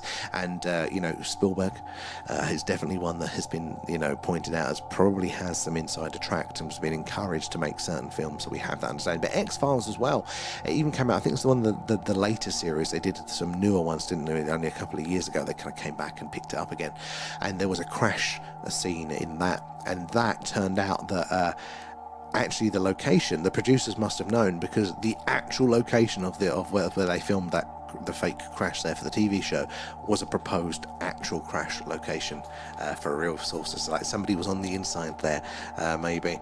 And Kate as well, maybe in the 70s we were actually told to shouting into the abyss. Could disclosure as well with Göbekli Tepe. They said it's because they think they will have better equipment in the future. Now, that is partly true, isn't it? That is part of science. They don't want to dig up everything all of the time because, in the future, maybe we'll have those better tools. And, in the past, that's been beneficial to us. If we've dug it all up, there's lots of evidence that gets destroyed in that process. But also, I think it's different if these are outliers. So if you're going, look, here's this is one Egyptian pyramid versus another Egyptian pyramid, right? We've done one, let's save that for the future ones. Here's an Iron Age, burial mound. We've done one, let's save the rest for future, and maybe they can get a better result on the past road. But the anomalous cases there, the standout ones where we haven't got into, I think it's very valuable for us to be looking and doing our best as with the tools that we've got now. We should be living like the Jetsons by now. Well, old Musk is trying. He's the only one at the minute. And Kate, stop. I don't know what's happened to the... I was just shouting into the void. Shouting into the abyss there. And definitely some episodes, 100% A with the X-Files, and B coming in with the hashtags. It is those likes, those shares, those hashtags that helps us reach more and more like-minded people like yourselves, getting more eyes and minds on the phenomena, so we can all piece this puzzle together there. And do remember to give us a follow or a subscribe, whatever it is, over on YouTube and or Twitch, because TikTok tends to have a sulk with us every now and again, and you'll always find us over there. But you get to see a bit more of the screen. In fact, if I put that back on, wait until the Radio SETI example comes up briefly, you can actually see that there's more analysis going on. And there we go. Look at the left and the right. There is more information. The big sky map at the bottom there that you don't see here on TikTok, so it's worth it for that extra. And especially when we're doing the old UFO sky watches, you guys, if we were just on TikTok that night, you wouldn't have seen our best sighting because it was right by this part of the screen behind me now. And luckily, I'm smaller because you don't want to see as much as me on the YouTube there. And that's where the best sighting we've ever had came through. So it is worth having us over there as well. And who's that? And George as well. How are you doing, George? Is it George or Greg? Yeah, George. My eyes are going there. How are you doing over there on Twitch? Good to see everyone. We're doing a live alien radio signal hunt tonight, hoping to hear ET saying hello, searching on what is called the hydrogen line, the channel on the radio dial that scientists theorize we're most likely to hear the hello is anybody else out there message. And we've heard some very interesting candidate signals in the past, so say hello there. Oh, it's out again, Blade. Does it stay absolutely stationary? I tell you what. Have you got Stellarium or Skyview? They're free apps, and that can tell you if there are any planets, any space junk as well. Because that's another thing I thought. Maybe there's space junk, old boosters. They can be highly reflective. There and too big. How you doing there? What's the latest with Free Eye? So far, I mean, it's lots of little interesting things. It's a very interesting thing, but it's it's not anomalous enough to definitely say it's alien. But on our Discord, we've got a really good 3i Atlas chat that AUP has been mostly filling up there. So do link in the bio. You can check all of the latest info on it there. But for me, I'm still leaning to fancy interstellar object there, moving a few inches every few minutes. It's a solid object. Yeah, well, if it's a solid object, yeah, maybe there is something on the tracking for it. There may be space, but then no, space junk would be in more movable orbit, wouldn't it? It's very interesting, that one there. And where are we? Over there as well. I'm fine. I'm very good, George. Very, very good. We're actually cross-streaming on a few platforms, so it might take me a minute to get through all of the messages there. But how do you feel, George, about the aliens? Are we being visited, or are we all alone out there? So my logic is, if they're not looking up, it's because they'll be underground. That's why a rocket hitting the dome above us, someone caught it on cam, is a firmament at high orbit. I keep hearing about the firmament. I don't know much about it. I mean, possible they're right. There's lots of evidence that comes through that, you know, does raise questions about the standard narrative. Totally up there. And Voyager made it out. Well, this is the thing. And so at some point we have to trust somebody somewhere, you know. And a lot of what I trust about space and why I don't believe, you know, that we're a flat Earth or anything like that, is just based on, you know, the orbits of things that we see, the movement, and all this other stuff. But I have been told that's by somebody, so maybe it's all set up. That, you know, it depends where that level of trust goes, doesn't it? Really, there. And that's my issue, but I don't trust NASA. Exactly. And we know how communities, even the scientific, independent scientists, can get very much hooked up on fads and fashion and looking at, you know, too close at things. They can get, I mean, just look at string theory, you know, the most unscientific waste of money that they've been ploughing billions into for years with coming out with nothing. For their little rant. Keep sharing the live, thank you. I try and post every day for Free Eye News. So yeah, AAP has got for you covered for Free Eye. They are 100% for it there. Just to imagine the greatness of the universe, it's mathematically right to say that we're definitely not alone. That's my opinion. Maybe not near us, but definitely out there. 100% true. And I think, yeah, mainstream science is of the opinion that just statistically life has got to be abundant. But some of the developments that we've had recently, even in our solar system, you know, potential gas detection of life on Venus, in the clouds of Venus there, Mars, NASA coming out saying that there is this evidence now of microbial life in the past, but they've also had the Viking lander missions in the 70s that said that there was currently microbial life. So what would that mean? If 3 planets in a row in a solar system have life, it's probably absolutely abundant. But as you say, these are vast distances, and then you take time into account there. Maybe life does develop semi-common into civilizations there, intelligence and into civilizations, but maybe we all exist on the wrong time in the vastness of the universe. We're not all here together there. I mean, what really pointed the needle for belief for me is starting to see some of the whistleblowers, those really credible people coming out in the US, you know, saying, look, I worked as a senior, you know, intelligence analyst, or I was, you know, the head of counter-terrorism, or whatever it might be, you know, these very senior positions, saying, yes, look, there is these programs going on. I'm like, very interesting there. So you're in the right place, George. You're very much in the right place. Where in the world are you joining us from? So we're based in the UK. We are right in the heart of Crop Circle country here in Wiltshire, and just down the road from Stonehenge. So yeah, we do a live alien radio signal hunt every night that it's too cloudy to get the camera out, but we do a live UFO UAP, a Skywatch, whenever we can there. Let me oh, and we must not forget the WOW signal, 100%. And this is where the WOW signal was heard, right on that line, that frequency there. It is such an amazing candidate signal, but I didn't realize how many more interesting signals there had been as well. One that's really got my interest lately is one from a close by star called Ross 128, a red dwarf star. But what's really interesting about that is not only is it a good signal, possibly from a targeted location here that's close by, but we know that there is a planet in orbit that is in the habitable zone of that star there.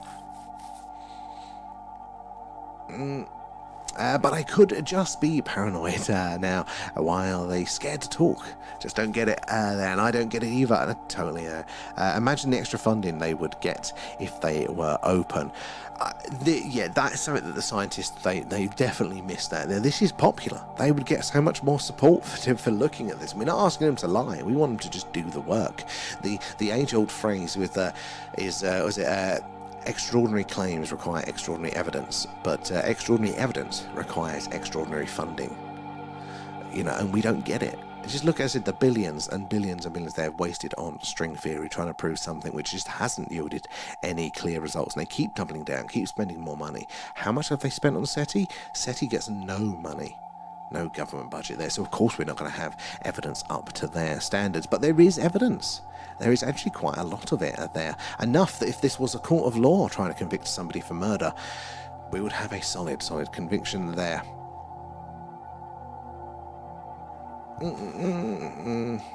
Oh, night, Pluto. I've got a massive assessment tomorrow. Well, good luck with that, and thank you for joining us. We'll catch you hopefully later on in the week there. And what's the bright planet that's out again? Oh, good question there. And oh, it's an Alan on my head. I love that. Thank you there, Ayup. There's a little buddy for Alan. Alan's little buddy.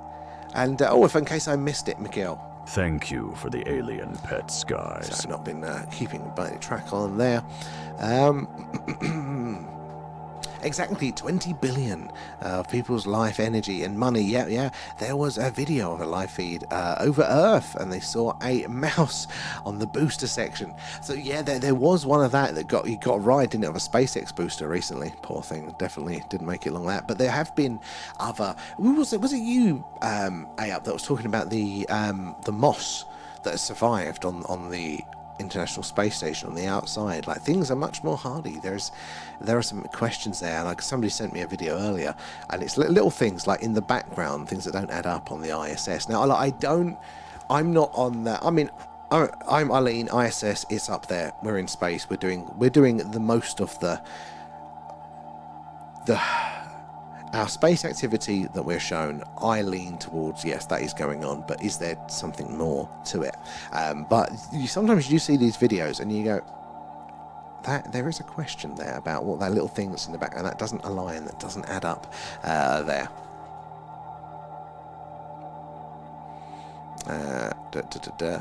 So yeah, I mean, sometimes the narrative just doesn't quite add up, does it? Oh, we're on the last half an hour of the stream. That flew by, didn't it, guys? Raf. But surely this kind of thing, if the US are serious about this, US Space Force is going to be their bread and butter when it eventually gets up properly. You would have thought, getting ahead of the game on this. And I think that will be the angle, but there's just not the drive without the competition. That's, I think, the argument at the minute. So if we're taking the argument on face value, well, there isn't that much more of a threat. Don't need the physical presence yet. And I think the, what was it? For All Mankind, Apple TV series, it's like an alternate history one. What if the Russians had got to the moon first?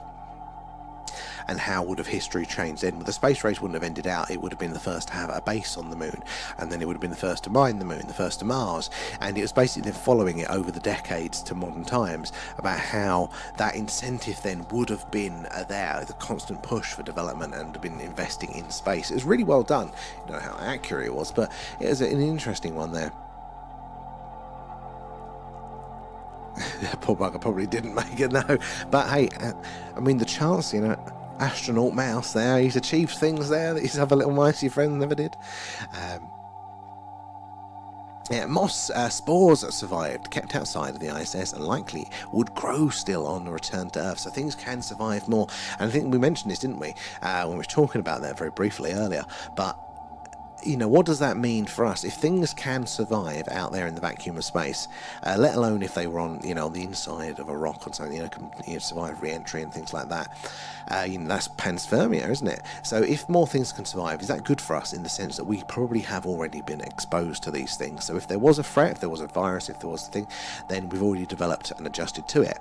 Or is it the threat itself that or maybe it's not come yet and it can survive and it can get us now. But there was even a theory that viruses themselves were alien. Because that is very, very different. It's kind of like life, but it's not.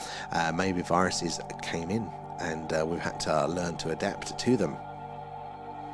Why are there these things with the strings on and the grid in the back? Yes, little things like that. That's the one that I saw, like the cup of water just sitting there, stuff. I mean, there might be a reasonable explanation, but I think it's like the moon landing, I believe. But I think it's fair to ask the questions. You're fair to do these ones. I know the mouse was moving around it very quickly, which is true actually. Because if he was under, oh no, I suppose if it was in the upper, I'm trying to think here. Bit pretty sus. But yes, a very, very interesting.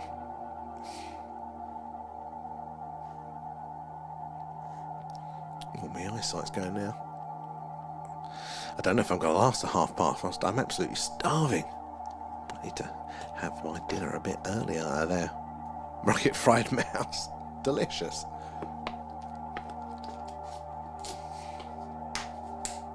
Oh look, we're nearly at an Ask Alan section. Can we do that before we clock off for the night? Get your questions ready, guys. We're at 44%, so there's another 6% on the goal there to do an Ask Alan. Where are we? Up there as well. Christ.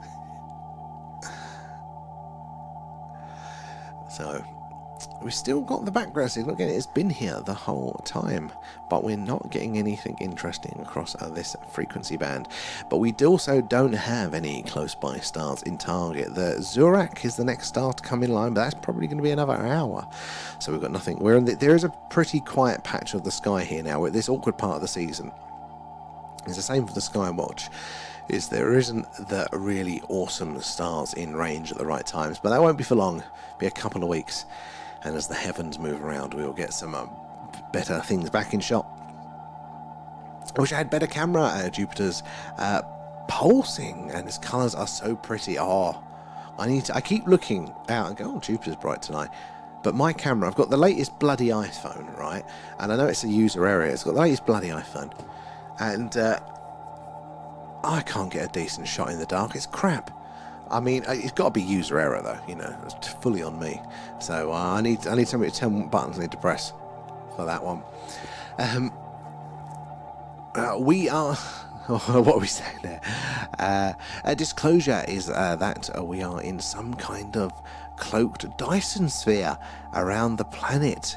Massive holographic projection. Maybe. It could well be there. I mean, they talk about this in many different ways. And they're a prison planet there, the firmament, we're inside of a Dyson sphere.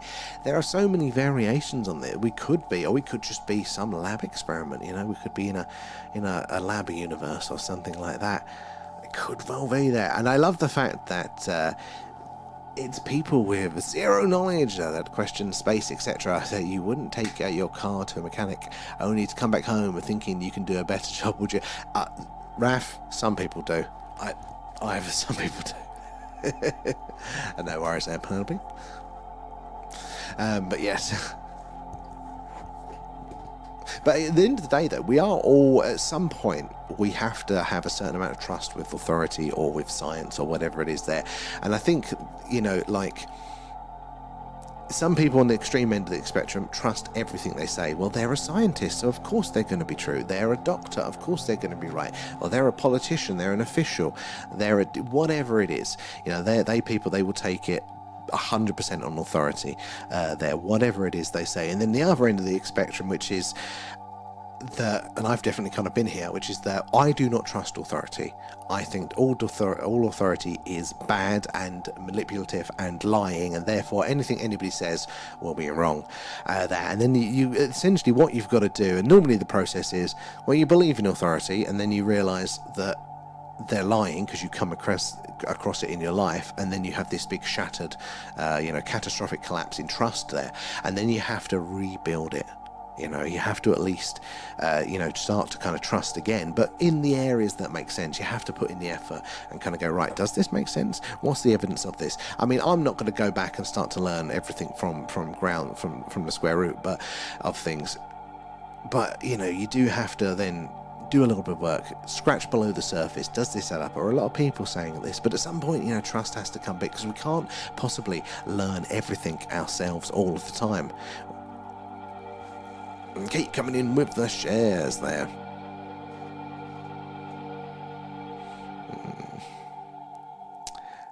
Oh, they're rubbish. It's fine for everything else, but yeah, low light, ridiculous, the cameras on these things. Question everything but be reasonable. Yeah, so I am framing it myself at the minute of it's just like a functional trust, which is that I will go with what you say until I have reason to think otherwise, as long as it's not a high risk. So if you're not asking me to transfer £1 million to your account, not that I have any money there, you know, because that's a high risk situation there. So it's a constant equation between a constant, you know, figuring out the risk for against the trust there. How much do I know about you? How much reason do I have to trust you?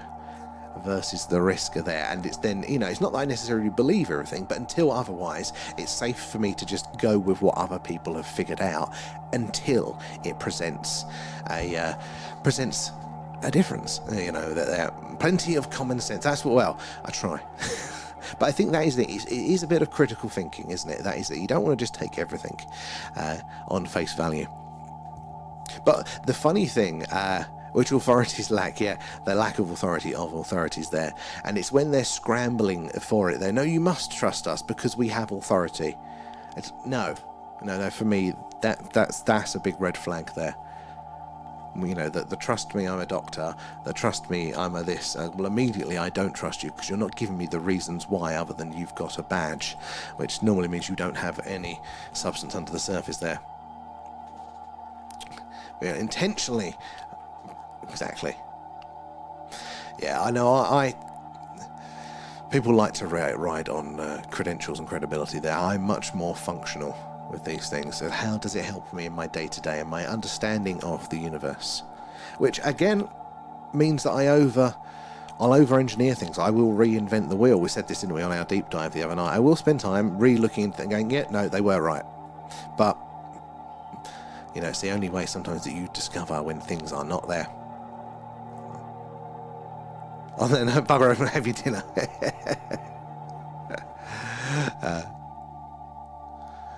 I will in a minute. I will, but I did get on late, so I did want to put in a few extra minutes. Do another 5 minutes, just 1:15. Then it is the full time. Oh no, actually, I was a bit later. Well, we'll do it to 1:15. Anyway, another 5 minutes there.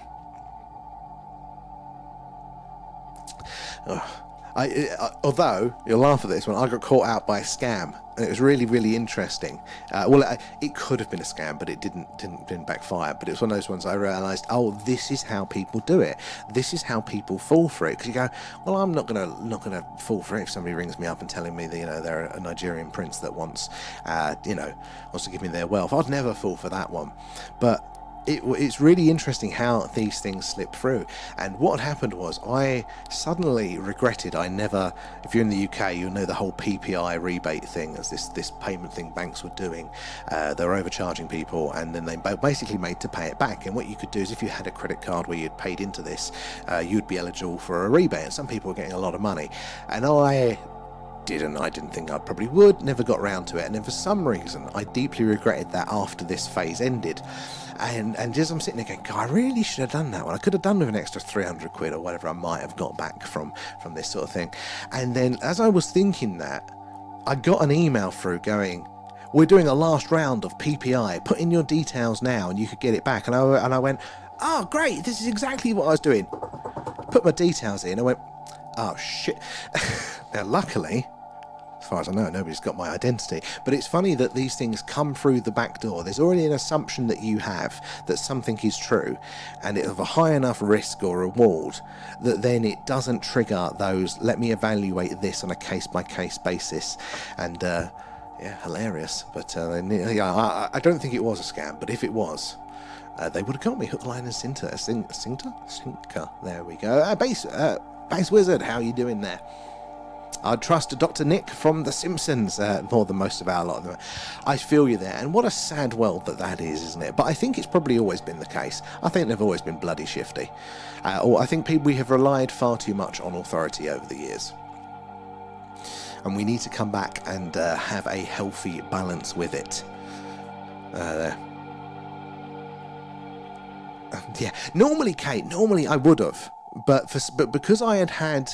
Or normally I just would have outright ignored it, and I would have, if it was something I'd wanted, I would have gone out of my way to find it myself. If somebody comes to me with something, I go, you're trying to sell me something. But because in my head there was this deep emotional regret, it bypassed it. It just bypassed it. Normally it would, but for this particular thing, it bypassed it because there was that deep, there was an emotional reaction there, and I think that's probably where they get the people, isn't it? There was no cognitive fault of there. Have I ever experienced myself? UFOs and things. So yeah, we have had some interesting sightings. Only on Monday did we have, last Monday, it was a phenomenal sighting. We've got a poster on our main TikTok page. Absolutely incredible sighting, that big bright orange thing. Still don't know what it was. But we've had a few others as well. So, big orange blaze, yes it was. And so check out the main TikTok page, and we'll see it there. It's on there. If you click for our name, you'll see it on the posts there. But we see a lot of things flying around. So because what we do here is obviously we're doing our live alien radio signal hunt right now because it's cloudy. But when it's not cloudy, we do a UAP Skywatch, and we are based in Wiltshire, which is right in the heart of Crop Circle country, and just down the road from Stonehenge, so we see lots of cool things in the skies here. So how about you? Have you seen anything up there? The amount of time I have to prevent from doing it is very impulsive. See, I'm impulsive with spending. That's the normally, I have to give myself a purposeful 24 hours because I think it's this is the best thing ever. And it's so important that I buy X, Y, or Z. And it's like, I'm starting to, give myself a 24-hour cooldown period. Starting to. But yeah, normally I'm not bad with those sorts of things. But that one did. The emotional on that, and I went, could have got me there. Twice. 10B, I love it. So what sort of, is it UFO sightings? And if so, was it like a craft or a light in the sky? I'd love to hear about that one. And we've got a really cool personal experiences section, guys, over on our Discord there. So a little community group. If you follow the link in our bio, you can join that one. But yeah, the personal experience section is filling up with your awesome first-hand accounts of the phenomena, images, videos too. You can add yours. That way it'll always be there. It won't just disappear after the stream if you do want to share it. But the Free Eye Atlas section, all the latest news on Atlas is there, and interesting things. There's so much stuff there. And our Alien Movie Club is going to be good there.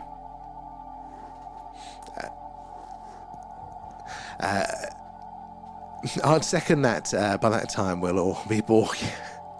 And you'd have been on that BBC programme with Judith Chalmers, yeah, the tuber that got scammed out of his savings. I saw that one. Yes. Wasn't it a game or something, or that he downloaded and it drained him or something like that? Yeah. Normally that's the only time it's caught me out there. I mean, unless you want to sell me something, then totally. But as a scam, then yeah. I can't really explain it. Does it change shapes? Interesting. I totally get what you mean. Sometimes we are lost for words with these to explain it. Does it change shape? That is awesome. How far away was it? Was it was it quite high up, or was it really, really close? Again, we've heard about the changing shapes, haven't we? A lot since the New Jersey drone flaps in the US. That's when I first heard about the shape changing there.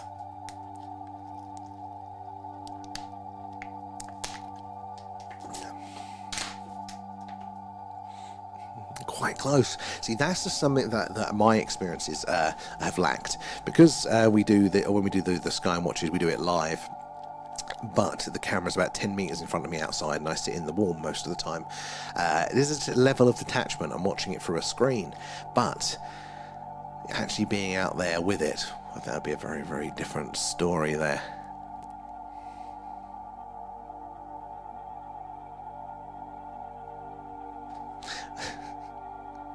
Have a carrier bag scheme.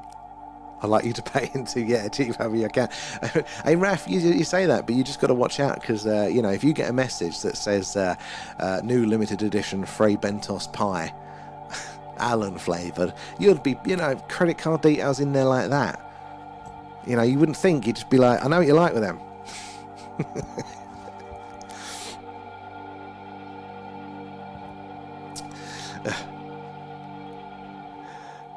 So Alan's here to... Maybe that's how Alan picked Here's a Go. He goes, this guy's gullible. I'll get him on board.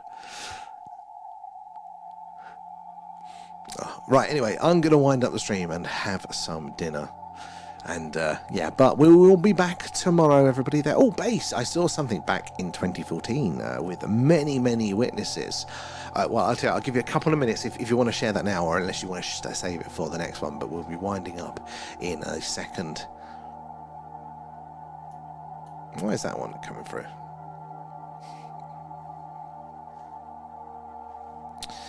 I hadn't seen anything UFO-wise until we started doing this stream.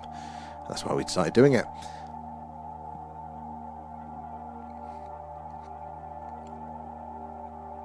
No stars in a target range. Anyway, I'm gonna come off for dinner now, guys. But you are all legends. Thank you so much for keeping me company, asking your awesome questions, telling us the awesome facts about your experiences and all of that sort of stuff there.